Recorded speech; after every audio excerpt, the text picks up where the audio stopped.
Hi guys, in today's video we'll be making some code which will give us a great excuse to learn about coding and development techniques. So even if you're not hugely excited about the problem we'll be solving, hopefully you'll still pick up a ton of useful skills if you're getting into coding. So what problem are we going to be solving? Well, we'll be writing some code that will let you give it a note name, and it will give you the frequency of that note, which will be good for if you're doing sound effects, for example, maybe in our Pico Pong game. We did sound effects, and it'll also give you the Midi number, and will generally be very useful whenever you need music in your projects. We needed the Midi number so that we could hook it up as a USB Midi device, and we needed the frequency so that we could play it through a speaker. Here we are using this code to send Midi notes to GarageBand on the iPhone. We've reused this code in all sorts of projects. This code will work with MicroPython, CircuitPython, regular Python, and along the way we'll work with and explore sequence types, so strings and lists, and we'll manipulate them by slicing and stripping and indexing. So you might pick up a few tricks there. There's another video that goes through the manufacture and build of these physical keyboards, but it also does discuss a few cheaper and simpler options. So if you're interested, then be sure to check that out. Link should be in description. In our last Making Music with Electronics video, we used a dictionary to convert the note name into a note frequency. That worked, but we had to type in every single note by hand. However, with this new code that we're about to write, that's done for you. When we get our notes, they're going to be in this format. So I've got three examples here. We've got A4, C5 and D sharp -1. And this is actually in the form of scientific pitch notation. So from this we want to get the MIDI note numbers and the frequencies. But how are we going to do this? So what's our strategy? How are we going to go about it? Well, in computer science we use decomposition, which is also known as factoring. This is just when you break down a problem into smaller parts, usually easier to code, easier to just more manageable. So from our note, if we can get the note name, put that in a variable, and get the octave and put that in a variable, then that's our first step and we'll be well on our way.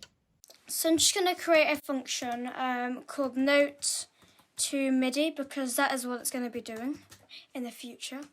We're going to pass this the note in scientific pitch notation. So I'm just going to put a note there. Like my sister said, the first thing I'm going to do is get the name and the octave out of it. So I'm going to create a variable called name, and then I'm going to go note.rstrip, and then as a string, 1, 2, 3, 4, 5, 6, 7, 8, 9, and minus. Don't worry if you don't know what this line does, because I'm going to explain it very soon. Next, I need to get the octave, and for this I'm going to go note, and then in the square brackets, then name. Same again, if you don't know what this line does, don't worry, because I'm going to explain it in a bit.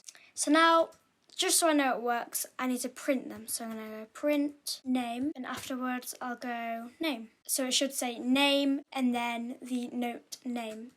Okay, and then we do the same thing, let's have name, we do octave. Finally we need to call our function. So we'll go note to MIDI, and then we're calling it with A4, C5, and then we're going to test it out here with D sharp -1. Okay, so that should show me name A, octave 4 for this one, and then C5, and then this one, the trickier one, should show me name D sharp, octave -1. So let's run that. Great, it worked. It separated the name from the octave. Now let's explain line 2. You can see I've gone note.rstrip, then in brackets a string with loads of numbers and a minus at the end. If you already know what rstrip means and does, then feel free to skip ahead. I just want to make sure my sister understands rstrip. In the documentation, it says rstrip returns a copy of the string with trailing characters removed. Now, does that make sense to you? No. It doesn't make sense to me either. So I'm going to play around with rstrip a bit. R probably stands for right, so right strip maybe. Let's do the string either 1, 2, 3. We go .rstrip, right strip. Then in these brackets, let's put 2. So 2 is on the right hand side, isn't it? So what will it do when I press enter, do you think? But it goes either 1, 2. It does absolutely nothing. So let's see what happens with the 3, because that's right on the right-hand side.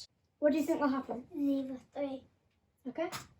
It goes zebra 1, 2. So what do you think's happened here? It's missed out the end number. Yeah, it's got rid of the 3. Okay. What do you think will happen if I put 3, 2 in the brackets? It will just do zebra 1. Zebra 1. You got it right. Great. What if we go 3, 1? It will just do 2. It'll just do zebra 2 or just 2? Zebra 2. Okay. So it's just zebra 2. It goes zebra 1, 2. This is how I like to think of it. If I get my whiteboard up here. You can see we have a snake here on the right hand side.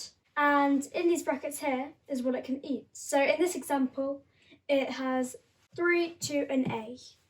So the snake goes and sees 3, goes into the brackets. Can I eat the 3? Yes. So it eats away that 3. It goes, it sees the 2, goes in the brackets. Can I eat the 2? Yes. So it eats a 2. It sees the 1, goes into brackets. There's no 1. So it stops there and says, I can't eat the 1, therefore my job's done. Now we can see that there's an A in the brackets, but it can't get to the A, so therefore it can't eat the A. So let's just quickly do that example in the shell. So you can see zebra 3 to A. It shows it zebra 1, like we had on the whiteboard here. Let's do a completely different string. Hello, 5, 6, 7. .rstrip. Okay, so let me put in a 7, 6, 5, and L. What do you think will happen here? It will just say hello. You think I'd just say hello? Let's have a look. You're correct. Well done. Let's use what my brother and sister have just explained about rstrip to figure out what line 2 does. Most of you probably have already worked it out, but I'll just go through it. We've got name is equal to note.rstrip, and then the things that we can strip off the end in these brackets.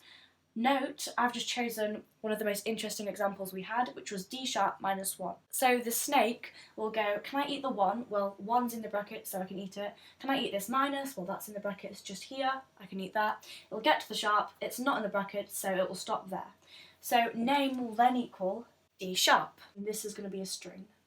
Let's have a look at line 3. I'll pass you over to my sister, who will explain indexing. In the shell, we've got a list here of all the days of the week, and I've got exactly the same list written out on my whiteboard here. Now, a list is a sequence type, and if we want a specific item in our list, then we can go like this in the shell. The name of our list, which is days, and then square brackets, it's index. So let's just say we want Wednesday. Well, that index is 2. So we'll just put 2 in those square brackets and we get Wednesday. Now in Python we can actually have negative indexes. So the last item in your list has the negative index -1, then it's -2, -3, -4 and so on and so forth. Let's just say we want Tuesday. Well, that has the negative index of -6, so we can go days and in the square brackets we'll go -6 and we get Tuesday. Now let's do some slicing. Well, let's say we want a certain set of days or items in our list. And let's say we want Wednesday to Friday. Well, we can go days, the name of our list, and in the brackets, the item we want to start on, which is Wednesday, which has the index of 2. So we'll go 2, and then colon, then the item we want to end on. Now, we want to end on Friday, so our end item is actually going to have to be Saturday, which has the index 5. So we'll put 5, enter, and we get Wednesday, Thursday, and Friday. So that is an example of slicing. Now, a little quick thing, if we just put nothing before the colon, it just assumes that we're wanting to start at the beginning of our list. So this should give us Monday to Friday. And if we put nothing after the colon, it just means that our endpoint is right at the end of our list. So we've got Saturday and Sunday. Strings are also sequence types. I've just got a string in the variable name in the shell here. I've also written that down on the board here. Now you can actually find the length of a string by going len and then in brackets your string, so that's name. And you can see we've got the length of our string, which is 9. We also know how we can get a character out of our string. Let's say we want X. Well, we can do name of our string, and then in square brackets, x as the index 3. So we'll go 3, enter, we've got x. Let's say we want a certain set of characters from our string. So we want and, well, we can go name, and then in square brackets, the character we want to start on, which is the index 4, colon, and then the character we want to end on. The last character is going to be D, so we've got to end on E, which is 7. So we'll go 7, enter, and we've got and. So that is slicing and indexing. Now we've explained that, let's see if we can figure out what line 3 actually means. So I've written it out here, and I've come back to our earlier example when we were explaining line 2. So we've got a variable here called octave. So now we're just going to break this down step by step, figure out what we can replace, and hopefully we'll figure out what it means. So the first thing we can replace is name. We know that is D sharp because we worked that out earlier. So I've just written out the same thing again but replaced name with D sharp. Now we can replace len D sharp. Len just finds the length of what's ever in this bracket. So this string D sharp has 2 characters, so len is 2. So I've just replaced this with 2. We also know what note is, that's the string D sharp minus 1. So I just replaced note with D sharp minus 1, and I've also written the indexes above each character here. Okay, you guys have probably already figured this out and are way ahead of me because you know how to do this now. But for completeness, I'll just go through it. The first character in these brackets is the index we're going to start on, so we're going to start on 2. So that means we're going to get that minus there, so we'll do minus. When we've got nothing after the colons, remember, that means that we just assume we're going right to the end of our string or our list. So the end character is 1, so we'll put 1. So the octave is minus 1. Hopefully this has given you a little bit of insight into what's actually going on. In our case, of course, octave is going to be the string minus 1. I forgot to put the quotation marks in there, but octave is going to be a string. Great, my brother's done that for us. So we've got the octave, we've got that in a variable, and we've got the note name, and that's put in the variable. But the note name is going to be something like D or D sharp or something, so that's not very useful. It would be more useful if that was a number. Now there are 12 notes in an octave, and it would make sense for the first note of the octave to be A, because that's the first letter of the alphabet, but it's not, it's C. So the first note is going to be C, so that'll be 1, and the last note of the octave would be B, so that would be 12.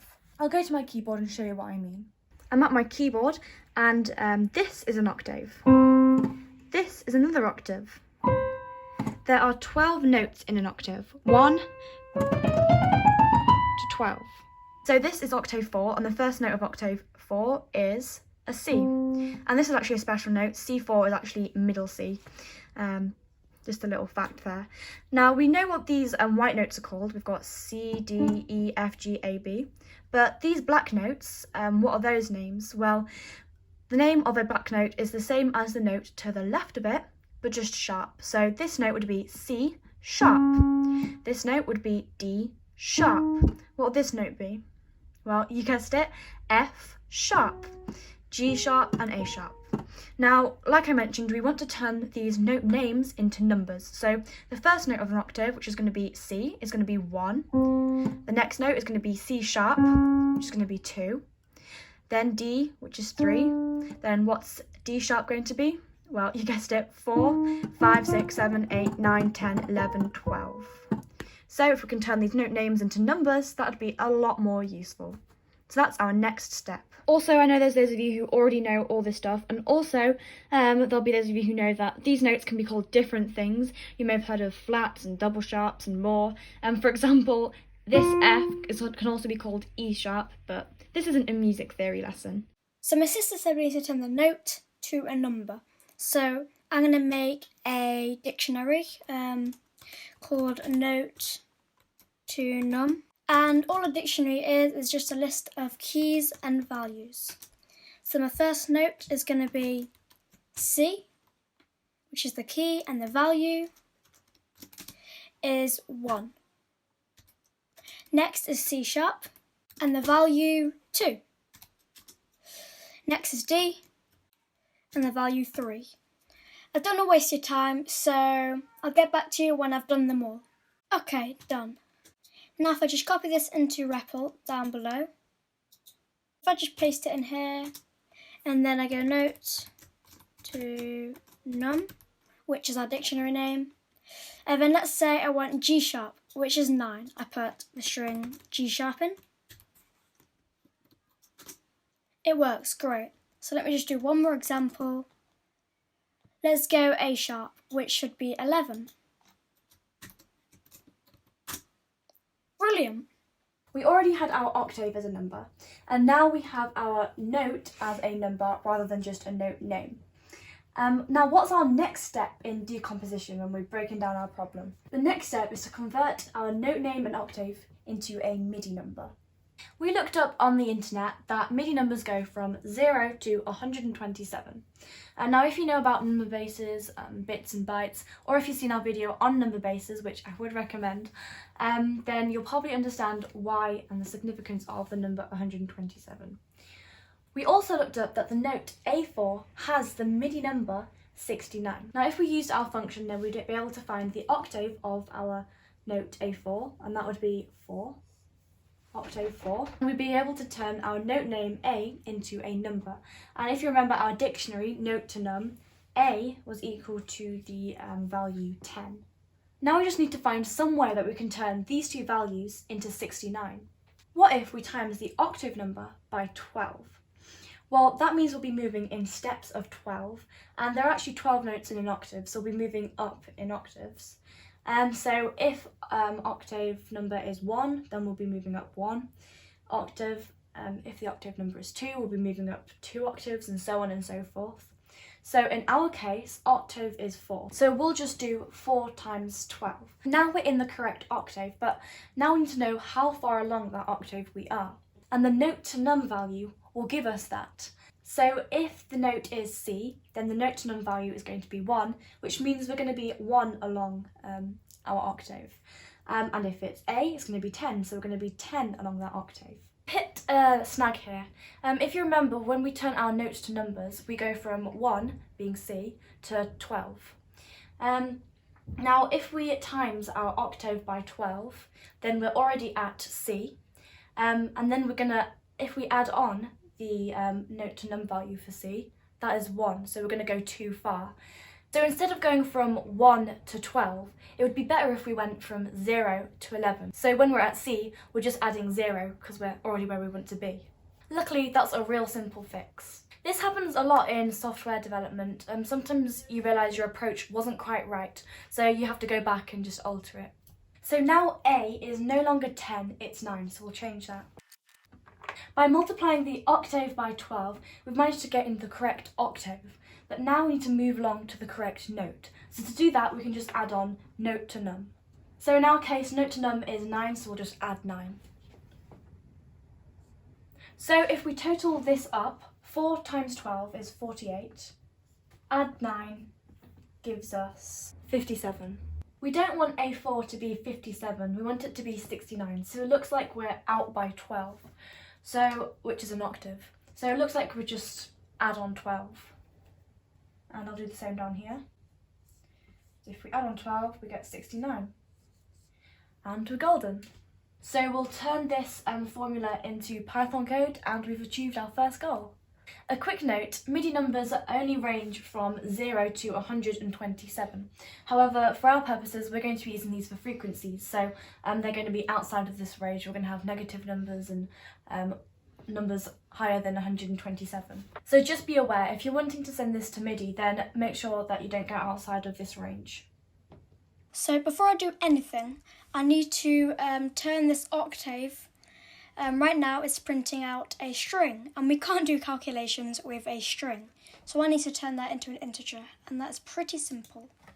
All I have to do is go int, and then these brackets, just put all this stuff in the brackets. So I'll just turn everything here into an integer.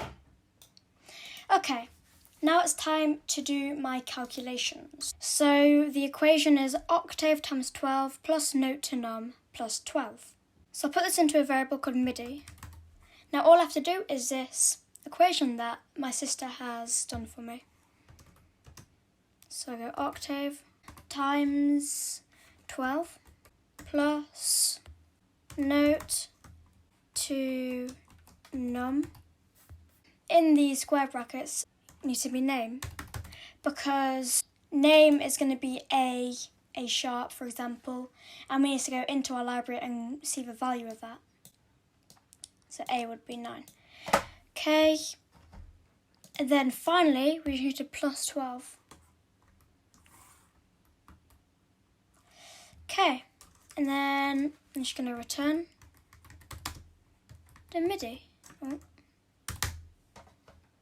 And then I can delete these. So now I'm just going to print all this. So I'm going to print note to MIDI A4. Then the same with these two. Okay, so I should just run it and it should show me the MIDI number for A4, C5 and D sharp -1.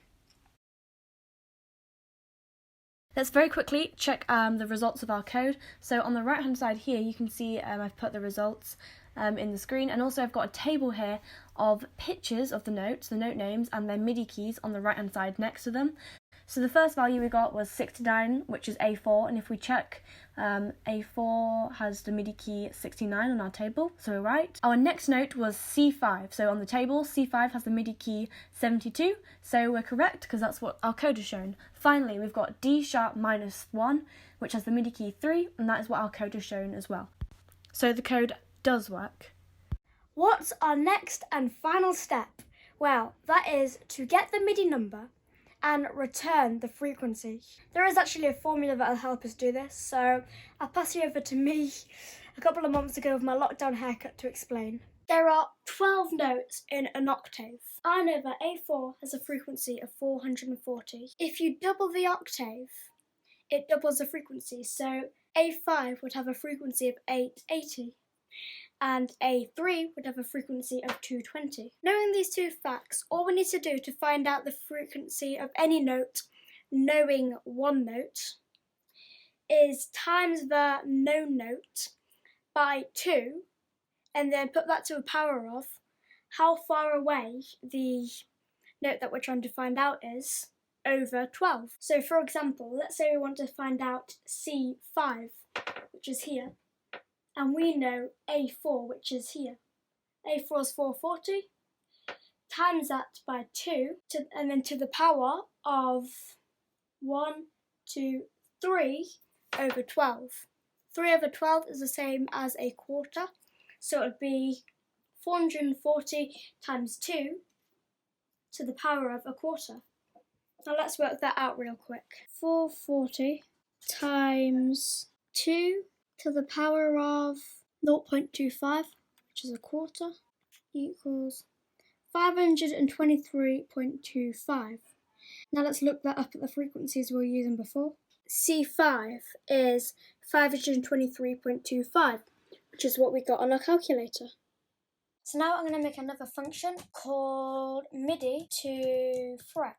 And then we're going to be passing that the MIDI number. So I think I'll just call that MIDI num. Okay, cool.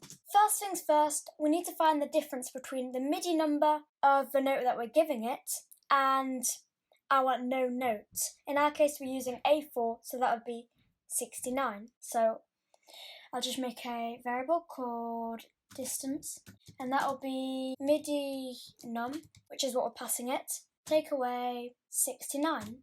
Which is the MIDI number for A4. Now it's time to add in our formula. So I'm going to put this in the variable frec, standing for frequency. Frequency equals. So we need the frequency of our known note, which is A4, which is 440. And we're timesing that by 2 to the power of, which is 2 of those stars, to the power of distance over 12. Okay. Then all we have to do here is return frec. To test this works, I'm going to run our old function that we know that works, note to MIDI, with my 3 examples down here, and get the MIDI number of them. So I run that. Okay, I've got the MIDI number. So now all I have to do is change this from note to MIDI to frec. In here, I'm just going to put the MIDI number, which for A4 is 69, as we already know. And I'll do the same thing to these two. So C5 is 72 and D sharp minus 1 is 3. So now it should show me frequency. So we can see A4 is exactly 440. I'm just going to search these two up. You can see C5 is 523.25, which is what we got down here. D sharp minus 1 wasn't on that list, but you can see here it's 9.723, which is what we got. If you're using PWM, then we need these values as integers. So my brother's going to show you guys how to do this. I'm going to use round, but you may be wondering why I don't use int. So I'm going to quickly show you why. Let's make a variable called x, and in that we're going to put a number 9.7. So if we go int x, it shows us 9. It rounds down. So int just rounds down, where round, it rounds it to the nearest 1. So this should show us 10. Which is what's best for us in frequency. So I'm going to use round. Instead of return frec, I'm going to return round. Oops, I spelled round wrong. Round frec. Okay, so now instead of 523.25, it should be 523. And instead of 9.7, it should be 10. And obviously 440 will stay the same. Great! Now that's working. A few niceties. It'd be nice for when the person that's using my code, when they use my Midi to frec function, they have the option to round it or not round it, instead of being forced for the Midi number to be rounded. So this is an easy fix. So as well as passing us the Midi number, they can also pass us whether it's rounded or not. So I'm going to say should round. And then let's say they just pass us the Midi number and that's it. We're going to assume that they don't want it rounded. So I'm going to go equals false. And then if they give us the Midi number and true, we'll round it. So all I have to do is go if should round. So this is if they go the Midi number comma then true. Oops. We're just going to tab here because we're returning round frec. But if it just gives us a Midi number, we're just going to return frec. So right now, here I'm just giving the Midi number, so it shouldn't round it. So when I run it, it doesn't round it, which is great. So now I'm going to do this middle one, which is 523.25. And if I put true in there, so 72, comma true, then it'll go 440.0, 523, and 9.72. So let's run that. Great, it's worked. It's rounded the middle one. We've achieved what we set out to do, but the most common thing that I'm going to need is to get the frequency from a note name, which our code will do, but it'll take more than one line of code every time I want to do that. So I'm just going to create another function here where you just give it the note name and it returns the frequency. So I'm going to call that note to frec. And then in that they're going to pass it the note name. So I'm just going to call that note. Like we've done up here, we want to give them the option to round it or not round it. So I'll just copy that in here. Okay. It's quite simple. All I have to do is run my note to Midi function, and what I'm going to put into that Midi is note, because they're going to pass us the note name, and we're going to put that note name into the note to Midi function that will give us a Midi number. I need to put this into a variable. I'm going to call that Midi. Okay, and now we're going to run our Midi to frec function, and we're going to pass that Midi, which is our variable we've created there.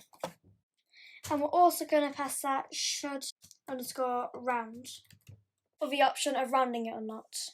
And that is what we're going to be returning, so I'm just going to put return at the beginning. There we go. Now I've done that, I'm just going to copy and paste this. And instead of Midi to frec, I'm going to put in my note to frec function. And then instead of 69, I'm going to put the string A4. Instead of 72, I'm going to put the string C5. And instead of 3, I'm going to put the string D sharp minus 1. I've used my note to frec function, giving it the note, and I've used my Midi to frec function, giving it the Midi numbers. So these should print out the exact same things. So if I run it, great, it's worked. You can see my note to frec function's printed out this, and my Midi to frec function has printed out the same thing. Well done, and thank you for sticking to the end. I hope you found this video helpful and you learned a few tips and tricks along the way. If you did enjoy this video, please give it a big thumbs up and subscribe if you haven't already. My big sister's studying for an exam and my little sister's in bed. So bye bye from them and bye bye from me. Have a good day. Bye.